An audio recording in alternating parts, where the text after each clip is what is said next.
মদ খাচ্ছে সালাম দেন, পেশাব করছে সালাম দেন, পায়খানা করছে সালাম দেন। পৃথিবীতে সালাম সব জায়গাতে দিতে হবে, সব জায়গাতে দিতে আপনি বাধ্য। ও আজান দিচ্ছে সালাম দেন, সালাত আদায় করছে সালাম দেন, কোরআন তেলাওয়াত করছে সালাম দেন, খেতে বসেছে সালাম দেন। সালাম দেওয়া যাবে না এরকম কোন জায়গা পৃথিবীতে নেই। সে যে অবস্থায় থাকুক না কেন আপনি সালাম দিতে বাধ্য। নিজ কানে শ্রবণ করলেন, পেচ্ছাবখানায় আছে সালাম দেন, পায়খানাতে আছে সালাম দেন, খাবার খাচ্ছে সালাম দেন, এমন কি মদ পান করছে তবুও সালাম দেন। এই রকম মস্তিষ্কের বিকৃতি ঘটা ব্যক্তির ওয়াজ শোনা, বক্তৃতা শোনা শরীয়তের বিধান অনুযায়ী হারাম। এইরকম ব্যক্তির বক্তব্য শোনা যাবে না, যাবে না। কারণ হাদিসের নামে মিথ্যাচার করতেছে ওহাবি। তো ওহাবি এই পৃথিবীর বুকে নীল গগনের নিচে এমন কোন মা এইরকম সন্তানের জন্ম দেয়নি যে পেচ্ছাবখানায় সালাম দিতে হবে, মদ পান করলে সালাম প্রদান করতে হবে। এ আব্দুর রাজ্জাক তো রাজ্জাক এর যত ওহাবি, লামাযহাবি, গায়র মুকাল্লিদ যত রকমের ভ্রান্ত মতবাদ পোষণকারী রয়েছে, এদের দ্বারাই সম্ভব হবে না। আপনাকে আমি আপনি হাদিস উঠিয়ে দেখুন। মুসলিম শরীফ হাদিস নাম্বার 377 এর মধ্যে বর্ণনা হয়েছে, আন ইবনে উমর قال مر رجل ورسول الله صلى الله تعالى عليه وسلم يقول فسلم عليه فلم يرد عليه।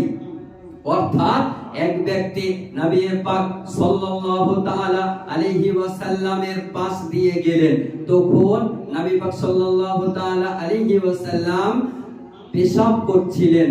লোকটি সালাম দিল, কিন্তু আমার নবী পাক সাল্লাল্লাহু তাআলা আলাইহি ওয়াসাল্লাম সালামের জবাব দেননি। ইমাম নববী রহমাতুল্লাহ আলাইহি শারহে মুসলিম তিনি বলতেছেন, যেখানে জবাব দেওয়া হারাম সেখানে সালাম দেওয়াও হারাম।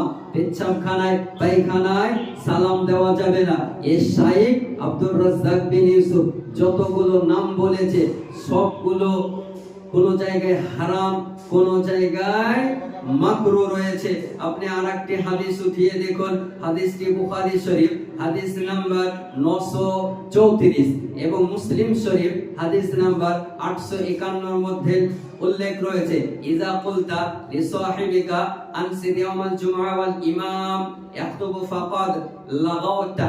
অর্থাৎ জুমার দিনে ইমাম খুতবা দিচ্ছেন, এই অবস্থায় তুমি যদি কাউকে বলো চুপ করো, তাহলেও তুমি অনর্থক কাজ করলে।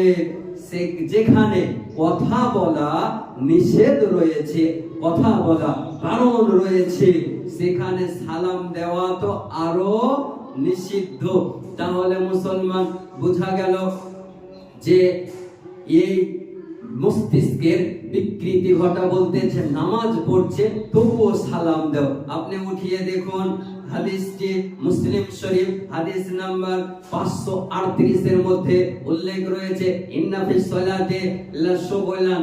অর্থাৎ নামাজে মানুষ ব্যস্ত থাকে, নামাজে মনোযোগ নষ্ট হয়, তাই সালাম দেওয়া মাকরু, সালাম দেওয়া যাবে না, হারামের নিকটবর্তী। আরেকটি আপনাকে বলি, কোরআন শরীফ উঠিয়ে দেখুন, এই হারামখোর বলেছে কোরআন শরীফ পড়লেও সালাম দিতে হয়। উঠিয়ে দেখুন, ওয়া ইযা কুরিয়াল কোরআন ফাসতামিউ লাহু ওয়া আনসিতু লাআল্লাকুম তুরহামুন।